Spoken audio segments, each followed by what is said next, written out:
You're listening to the Normal Isn't Necessary podcast, brought to you in part by the Gumballhead Sobriety Society and generous listeners just like you. For the latest updates, check out the link in our bio. Good morning, Freds and Wilmas. I'm your host, Gumballhead, stopping in for another episode of Road Rants. Hope everybody's doing well. As I'm driving this morning, I'm realizing and recognizing the rat race that we're all involved in. And it's kind of ironic. I'm a little bit further into my drive this morning than normal when I start the Road Rants in the mornings. And I'm just looking at all the cars just rushing to get to where they need to be or where they want to be in the morning, and I'm still struggling with the concept of why we're always in such a hurry to get to where we want to go. Is it because we wait until the very last moment to achieve our intended, our intended target? Do we hold on to the very last few minutes at our home or whatever just because we want a couple extra moments of sleep? Or, this morning I stayed in bed an extra 7 minutes, which doesn't seem like a lot, but when you're holding on to that person that brings you purpose and marveling at the beauty of your daughter and just listening to your son kind of off in the distance, it's quite a remarkable thing to just exist. And I had a conversation yesterday with my boss, and I had told her that when we all constantly are in a hurry to appease somebody. And I know I focus a lot on time and mental health and this and that and the other thing, but the only consistent thing that we have in this world is the one thing that we have no control over. And that's that 8 hours a day that is dedicated to work no matter what. And obviously work days, work hours, those have flexibility and maybe you're working part-time somewhere, maybe you're working full-time somewhere, but I was thinking while I was also getting ready, the Buddha spent so much time trying to find the meaning of life, and back in those days, life was so much more simple to where they could come up with concepts like chop wood, carry water, make life as simple as possible. Now, don't get me wrong, the lifespans were shorter, there were more opportunities, community involvement was larger, money was not really a big thing. You were judged by your presentation, you were judged by your wealth still back then, but it wasn't as important as it is these days. Now, there are a lot of people in this world where they've given up on the thought of the rat race and becoming wealthy and becoming successful because they have a job, they have a home. And to some people that's success. To me, that's success. Healthy children, that's success. Being able to wake up day after day, that's success. But we spend a lot of time giving other people our time. And we've been thinking about that a lot lately. I've been thinking about that a lot lately. And the fact that last year, this time, I could sleep in or I could stay up late. And I didn't have to worry about being somewhere on time. I didn't have to worry about doing something on time. I just had to make sure that my bills were paid on time. I struggle on our podcasts not to say negative things about the world and negative things about my personal life, but on the other side of things, there are a lot of events that happen in our day-to-day that we suppress. And I was thinking about the Buddha this morning in the time under the Bodhi tree, And I started to equate that concept to what we do every single day. Is we wake up, we get ready for work, we go to work, we put in our time, we get out of work, we come home. And that's like when our stop clock starts, our stopwatch. Last night we interviewed JJ, better known in the art world as Ink Shift. And we had talked about focusing our time and attention on our jobs and giving our attention to our employers. And he had worked in a timeline-driven world as an animator and illustrator when he worked for the conglomerates such as Marvel Comics and Cartoon Network. And he explained to me, he said, everything is timeline driven, and if you cannot meet those timelines, then that's the end of your career. I really thought about that a lot last night. A lot. And the fact that 8 hours a day we put our lives on pause to appease the companies that we work for. And I'm not saying anything negative about that. It's just the way that there's nothing we can do about that. But how many of us wake up in the morning and expect the unexpected? How many of us go, well, we'll just see what happens when we get there. And then when we get to that situation, we'll worry about it when it happens. Now, I like to get my work orders done at my job during the day. Because you never know what's going to happen the next day. You wake up in the morning, things might be bad, things might be good, you show up for work, got extra bags of garbage to pick up, but you already promised somebody that you'd be at their apartment at 8:30.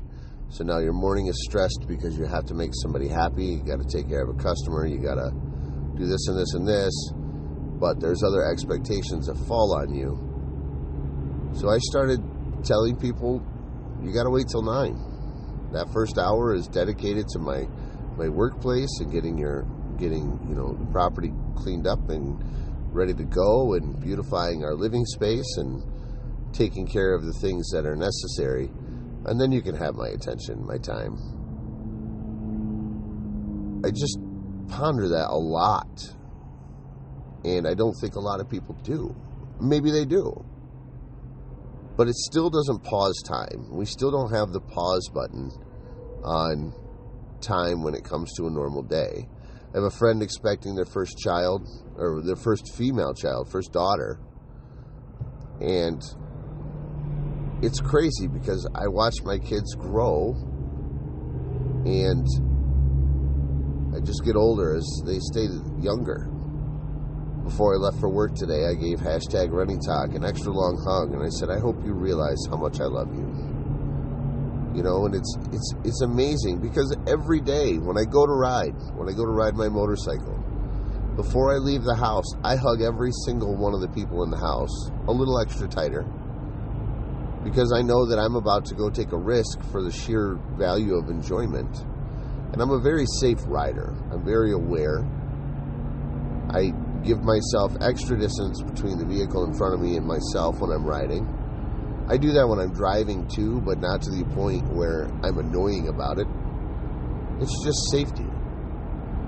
Because even though we spend 40 hours plus per week at our jobs, there's a lot of life to live during that week. You know, you get full days off on your quote-unquote weekend, whether it's actually a weekend or not. But I looked at my pay schedule and I looked at my dividend on that, my pay, how much I got paid, and I'm like, wow, that is such a low value for the effort that we had put in. And there's a gas station down the road from our home that is hiring, and I had asked the other day, and I was just curious. I wasn't looking to leave my company by any means, but I was like, what do you guys pay per hour? $13 per hour. You work in one of the most lucrative businesses in the world, petroleum. One of the biggest enterprises globally that is dedicated to literally keeping our world moving. And they are paying people $13 per hour to do these jobs in order to fill the seats. I thought about my apartment complex this morning, and the fact that there is a mindset anywhere we go, whether it be a job or apartment or whatever, and the concept of there's always going to be somebody in line waiting to fill that position. But what if you're in a complex that has open vacancies and you decide to put your foot down and say, I'm out of here, you guys charge too much? Well, marketing and management and leadership and all that are like, well, okay, see you around, that's business. But the reality of that is it's not really business, because there's not always going to be somebody around to fill those spots. If you continue to lose those spots, there's lower retention. People are going to go where they can afford to live. People are going to work where they can afford to be. $13 per hour, sure, I'll pick that up as a part-time job, 8 hours on the weekend. I mean, I won't, but I could if I needed to. But why would I want to take more time away from my family to go do something that is not as supplemental as intended? I've spoken this multiple times in the past regarding part-time jobs working in fast food. Fast food was never meant to be a career for anybody. Yet societal demands has created that requirement for those positions to be full-time positions. Why? Well, because that company was hiring at the time that somebody needed a job, and they asked for more and more hours. So they said, sure. But think about it this way. If you've ever worked in management, and you have full-time employees and you have part-time employees, think about it like this. A full-time employee is going to come into work and work an 8-hour day. A part-time employee is going to come in and work a 4-hour day. If you take and you combine those two employees, and you put the full-time employee at work 8 hours a day, and you put the part-time employee at work 4 hours a day, the only difference between that 8-hour employee and that 4-hour employee is the fact that that employee gets to go home after 4 hours, but they're just going to go home and spend time with their family in that 4-hour day. But if you gave that 4-hour shift to somebody that was working 8 hours and said, okay, this is going to be your life for the next 4 hours, this is going to be your life for the next 8 hours, that doesn't change anything. It doesn't change anything. They're still stuck there. And heaven forbid you have to travel to get somewhere. Heaven forbid you have things that you need to do. And as I say this, I see a car weaving in and out of traffic behind me. And the travel to work this morning has been delayed because everybody's coming back to work today. And we're a little behind the time. I'm thankful to have a job that's a little bit more flexible in my start times, to where they don't hold us 100% to it, but there is an expectation. You need to be here at this time because that's what we said. And even leaving early for work, I still would have had the arrival time or the delay this morning because of traffic. And I'm in no rush to get to work. I'm in less of a rush to get to work than I am to cause an accident or be a part of an accident, because it's more important for me to get to work safely, regardless of traffic conditions, than it is for me to get there on time. And employers know that.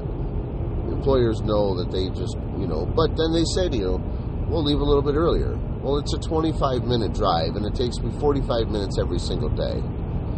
So that employer is getting above and beyond the 8 hours a day that they deserve of my time. But they pay you for the 8 hours that you're there. I don't get paid for travel time. I get paid to punch in when I get there. I get paid until I leave. I don't get paid for the hour and a half a day that they take away from me to give back to my family, to get back to my family. I don't get paid for the time that I miss with my children. I don't get paid for the time that it takes me to clean my house and do my laundry. That stuff comes with purpose. That stuff comes with everything else. Companies don't care. They do not care about us. And I've worked for many companies that have become that way or are that way. I've also worked for companies that do care. Hey, you know what? Just get here when you can. Don't make it a habit, but, on the other side of things, I understand. I've had companies tell me when I leave for the day, hey, why don't you come in an hour late tomorrow? Well, I really can't afford to. Okay, so we'll pay you for it. Go ahead and come in an hour later tomorrow. Go ahead, take your time coming in. No rush tomorrow. We got a pretty easy day. Come in, we'll do our best to keep you paid for the entire day. I miss those companies. I miss the flexibility of those companies. I miss the ability to live life on life's terms as a result of, kindness and generosity. And I assure you that someday I'll be a boss of a company again.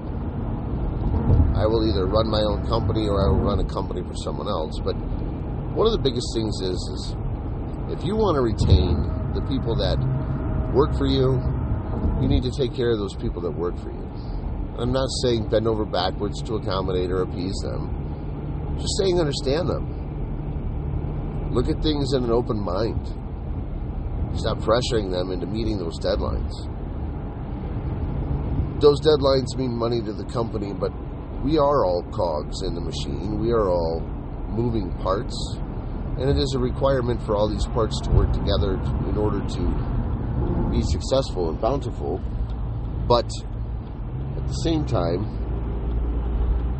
we also don't need to destroy ourselves over that period of time. We're all going to die someday. We're all going to exit this world, and we're all going to wish that we did other things in our lives. We're all going to wish that we were more successful. Why? Why do we wish that we were so successful? Talking to a company about a bill or being late on your rent.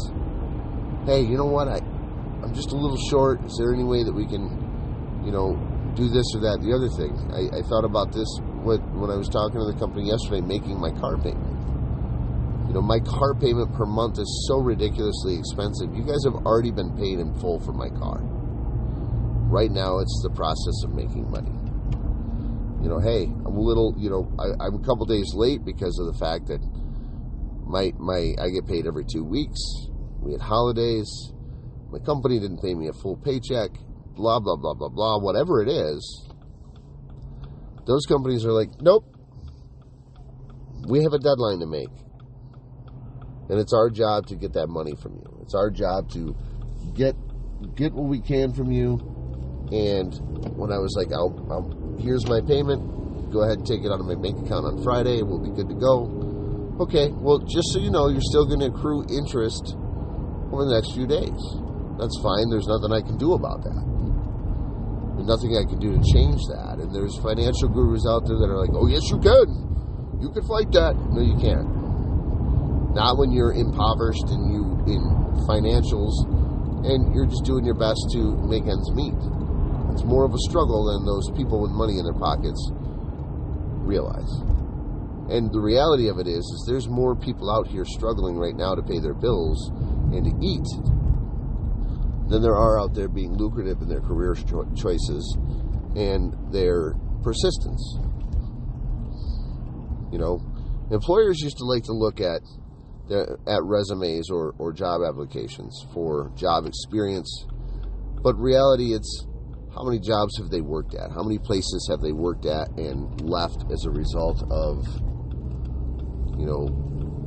and why? Well, it doesn't matter why somebody left a job. They left a job because they weren't happy. Period. That's all there is to it. They left a job because they weren't happy. They weren't happy with the pay. They weren't happy with the work environment. They weren't happy with the hours. They weren't happy with whatever it was. They quit their job because they don't like their boss. They quit their job because they don't like being lied to. And the bigger the company, the more struggles there are because there's more secrets. But in a household, marriages don't last because there are secrets as well. What we need to do is understand that those secrets do exist, but we can't let them drive us. We need to be happy. We need to be understanding of those things in our lives. Sometimes it's a struggle. Sometimes we can't find the ability to overcome that adversity because it is a result of our choices and our decisions and our plans and our goals. We just need to work.